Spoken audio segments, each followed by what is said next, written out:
पुरुष द्वितीय स्वर्ग भाग 4। मंत्री बोले, हे स्वामी, मोक्ष से दूर व्यक्ति के मन में कभी ऐसी भावना का उदय नहीं होता। आपके पूर्वजों ने इंद्र की तरह स्वपराक्रम से जन्म से ही अखंड शासन द्वारा पृथ्वी स्वाधीन रखी थी, किंतु जब शक्ति अनिश्चित हो जाती है तो वे थूक की तरह इस राज्य का परित्याग कर 3 पवित्र रत्नों को ग्रहण कर लेते थे। महाराज ने अपने भुजबल से इस पृथ्वी को धारण कर रखा है। हम तो केवल घर के भीतर जो कदली स्तंभ होते उसी प्रकार शोभित होते हैं। इस साम्राज्य को जिस प्रकार आपने कुल परंपरा से प्राप्त किया है, उसी प्रकार पराक्रम सहित और निदान कारण रहित व्रत करना भी आपने परंपरा से ही प्राप्त किया। आपका ही द्वितीय चैतन्य हो ऐसे राजकुमार इस पृथ्वी का भार कमल की तरह सहजता से उठाने में समर्थ है। आप यदि मोक्ष फलदायी दीक्षा ग्रहण करना चाहते हैं तो आनंद पूर्वक ग्रहण करिए। परिपूर्ण न्याय निष्ठा संपन्न और सत्व एवं पराक्रम से सुशोभित राजकुमार द्वारा आपकी ही भांति ये पृथ्वी राज्यवती को यही कामना है। मंत्रियों के ऐसे आज्ञानुवर्ती वाक्यों को सुनकर राजा आनंदित हुए और छड़ीदार द्वारा राजकुमार को बुला भेजा। मानो मूर्तिमान कामदेव हो ऐसे राजकुमार राजहंस की तरह चलते हुए वहां आए। साधारण अनुचर की भांति करबद्ध होकर राजा को प्रणाम करते हुए यथोचित स्थान पर बैठ गए। अपनी अमृत रस तुल्य सार दृष्टि से मानो अभिसिंचित कर रहे हो इस प्रकार कुमार की ओर देखकर राजा बोले, हे वत्स, हमारे वंश के पूर्व राजागण दया बुद्धि से लोभ रहित होकर वन में अकेले रहने वाली गाय की तरह इस पृथ्वी का पालन करते थे। जब उनका पुत्र समर्थ हो जाता तब वे पृथ्वी पालन का भार उस पर इस प्रकार न्यस्त कर देते जिस प्रकार बैलों के स्कंधों पर खींचने का धूरा रख दिया जाता है। त्रैलोक्यों की वस्तुओं को अनित्य समझकर उनका त्याग कर शाश्वत पद अर्थात मोक्ष के लिए वे प्रस्तुत हो जाते थे। हमारे कोई भी पूर्व पुरुष इतने दिनों तक गृहवास में नहीं रहे जितना मैं रहा। ये मेरा कितना बड़ा प्रमाद था। हे पुत्र, अतः तुम अब राज्यभार ग्रहण करो। मेरा भार तुम ले लोगे तो मैं व्रत धारण कर संसार समुद्र का अतिक्रम करूंगा। राजा का कथन सुनकर कुमार उसी प्रकार निष्प्रभ हो गए जिस प्रकार हिम से कमल निष्प्रभ हो जाता है। आंखों में आंसू भरकर वे बोले, हे देव, मैंने ऐसा कौन सा अपराध किया है जो आप मुझे इस प्रकार रुष्ट हुए? आप अपनी आत्मा के प्रतिबिंब अपने अनुचर से पुत्र को ऐसी आज्ञा क्यों दे रहे हैं? या फिर इस पृथ्वी ने ऐसा कौन सा अपराध किया है कि जिसका आप आज तक पालन करते रहे उसको तृण की तरह त्याग रहे? पूज्य पिताहीन इस राज्य की मुझे आकांक्षा नहीं। यदि सरोवर जलपूर्ण रहे किंतु उसमें कमल न हो तो भ्रमर के वह किस काम आ सकता है? हाय, लगता है आज देव मेरे प्रतिकूल हो गए। मेरा दुर्भाग्य आज प्रकट हुआ, इसीलिए पाषाण खंड की तरह मेरा त्याग कर मेरा पिता मुझे आदेश दे रहे हैं। मैं किसी भी प्रकार इस पृथ्वी को ग्रहण नहीं करूंगा और गुरुजन की आज्ञा का जो उल्लंघन कर रहा हूँ उसका प्रायश्चित करूंगा। पुत्र के ऐसे आज्ञा उल्लंघनकारी वचनों को सुनकर राजा दुखी भी हुए, सुखी भी हुए, किंतु बोले, तुम एक साथ ही समर्थ, विद्वान और विवेकी भी हो, फिर स्नेह के कारण अज्ञानवश बिना विचारे ऐसी बात क्यों कह रहे हो? कुलीन पुत्रों के लिए गुरुजनों की आज्ञा विचार का विषय नहीं होता। मेरी उक्ति तो युक्ति संगत ही, अतः विचार करे इसे ग्रहण करें। योग्य पुत्र पिता का भार वहन करता ही है। सिंह निशावक कुछ बड़ा होने पर निर्भय होकर विचरता है। हे वत्स, तुम्हारी इच्छा के बिना ही मैं मोक्ष प्राप्ति के लिए इस राज्य का त्याग कर दूंगा। मैं तुमसे बाधित नहीं हूँ। अंत में इस असहाय राज्य को तुम्हें ग्रहण करना ही होगा, फिर साथ साथ मेरी आज्ञा उल्लंघन का पाप भी ढोना होगा।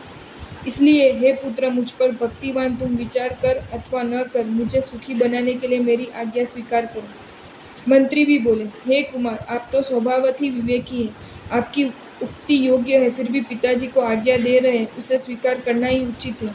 कारण गुरुजनों की आज्ञा स्वीकार करना जो गुण है वह सब गुणों में श्रेष्ठ है। आपके पिता ने भी अपने पिता की आज्ञा स्वीकार की थी, ये बात हम जानते हैं। जिसकी आज्ञा पालनीय ही होती है वह पिता के सिवाय और कौन हो सकते हैं? पिता और मंत्रियों का ऐसा कथन सुनकर कुमार ने सिर नीचे झुका लिया और गदगद कंठ से बोले, स्वामी की आज्ञा मुझे स्वीकार है। उस समय राजा स्व आज्ञा का पालन करने वाले पुत्र पर इस प्रकार प्रीतिमुए हुए जिस प्रकार चांद से कुमुद और मेघ से मयूर प्रीतिवान होता है। प्रसन्न हुए राजा ने अभिषेक करने योग्य अपने पुत्र को अपने हाथ से सिंहासन पर बिठाया। फिर उनकी आज्ञा से अनुचरण मेघ की तरह तीर्थों को पवित्र जल ले आए। मंगल वाग बजने लगे। राजा ने तीर्थ जल से कुमार का अभिषेक किया।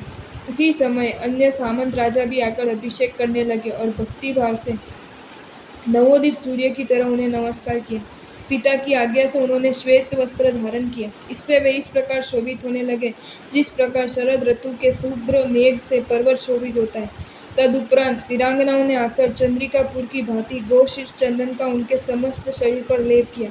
उन्होंने जो मुक्तालंकार धारण किए थे वे ऐसे लग रहे थे मानो आकाश के तारों को लाकर सूत्र में पिरोकर इन अलंकारों को तैयार किया गया। उनके प्रचंड प्रताप हो ऐसे माणिक्य की द्युति से शोभित मुकुट उनके मस्तक पर रखा एवं क्षण मात्र में जैसे यश प्रकाशित हो गया है ऐसा निर्मल छत्र उनके क्षण मात्र में माथे के ऊपर धारण किया गया। दोनों ओर वीरांगनाएं मानो राज्य संपत्ति रूप लता के पुष्पों को सूचित करती हो इस प्रकार चंवर डुलाने लगी। फिर महाराज ने स्व हाथों से उनके ललाट पर उदयाचल के शिखर पर स्थित चंद्र सा चंदन तिलक किया। इस प्रकार राजा ने कुमार को महान आनंद ने से राज्य सिंहासन पर बैठाकर लक्ष्मी की रक्षा करने का मानो मंत्र हो ऐसा उपदेश दिया। हे वत्स, आज से तुम राज्य के उद्धार हो, तुम्हारा आधार कोई नहीं है, अतः प्रमाद परित्याग कर अपनी आत्मा से पृथ्वी को धारण करो। आधार शिथिल होने पर आधे भ्रष्ट हो जाते हैं। एतदर्थ विषयों के प्रति सेवन से उत्पन्न शीतलता से तुम स्वयं को बचाओ, कारण यौवन धन रूप और स्वामित्व इनमें कोई एक भी प्रमाद का कारण है और बुद्धिमानों की कार्य सिद्धि को नष्ट करने वाला है। इसे स्मरण रखना। कुल परंपरा से आग्रत होते हुए भी दुराराध्य और छिद्रान्वेषणकारिणी ये लक्ष्मी राक्षसी की तरह प्रमादी व्यक्तियों की वंचना करती है। खूब पुराना स्नेह भी लक्ष्मी की स्थिरता का कारण नहीं होता, अतः उसे जब भी सुयोग मिलता है तभी सारिका की तरह उसी क्षण अन्यत्र चली जाती है। इसे कुलटा नाड़ी की तरह बदनामी का भय भी नहीं होता। जागते रहने पर भी प्रमाद में पड़े पति को ये उल्टा नाड़ी की तरह परित्याग कर चली जाती है। लक्ष्मी ये कभी नहीं सोचती कि मैंने इसके पास चिरकाल तक रक्षा प्राप्त की। अवसर मिलते ही वह वानर की तरह कूदकर दूसरे स्थान पर चली जाती है। निर्लजता, चपलता और स्नेहहीनता के अतिरिक्त और भी उससे कई अवगुण हैं। जल की तरह नीचे जाना भी उसके स्वभाव में है। ऐसी लक्ष्मी सर्व दुर्गुण युक्त है, फिर भी सभी उसे पाने का प्रयत्न करते हैं। इंद्र भी जब लक्ष्मी पर आसक्त है तब अन्य का तो क्या ही कहना। उससे स्थिर रखने के लिए तुम पहरेदार की तरह नीति और पराक्रम संपन्न बनकर सर्वदा सावधान रहना। लक्ष्मी कोई इच्छा रखते हुए भी अलुब्ध की तरह सदा उसका पालन करना, कारण स्त्रियां जिस प्रकार सुंदर पुरुष की अनुगामिनी होती है उसी प्रकार लक्ष्मी भी हमेशा निर्लोभी के पीछे चलती है। ग्रीष्म के प्रचंड सूर्य की तरह कभी भी पृथ्वी को पीड़ित मत करना। जिस प्रकार उत्तम वस्त्र सामान्य सा दग्ध होने पर भी परियुक्त होता है उसी प्रकार सामान्य अन्याय करने वाला व्यक्ति का भी परित्याग कर देना। मृगया, द्यूत और मदिरा पान सदा सदा के लिए छोड़ देना, कारण राजा इस प्रकार तपस्वियों की तपस्या का भागीदार होता है उसी प्रकार पाप का भी भागीदार होता है। तुम काम, क्रोध आदि अंतरंग शत्रुओं को जीतना, कारण इन्हें जय किए बिना बाह्य शत्रुओं पर जय करना व्यर्थ है। चतुर नायक जिस प्रकार अनेक पत्नियों का यथा समय उपभोग करता है, तुम भी उस प्रकार धर्म, अर्थ और काम का यथा समय भोग करना। किसी को भी अन्य का बाधक मत बनने देना। इन तीनों की साधना इस प्रकार करना ताकि पुरुषार्थ मोक्ष की साधना में भी कोई विघ्न न आए, तुम्हारा उत्साह भंग न होए। જો તમને આ વિડીયો ગમ્યો હોય તો આ વિડીયોને લાઇક કરો અને શેર કરો અને આવા જ નવા વિડીયો જોવા માટે જૈન ફેક્ટ્સ એન્ડ સ્ટોરીઝની ચેનલને સબસ્ક્રાઈબ કરો. ધન્યવાદ.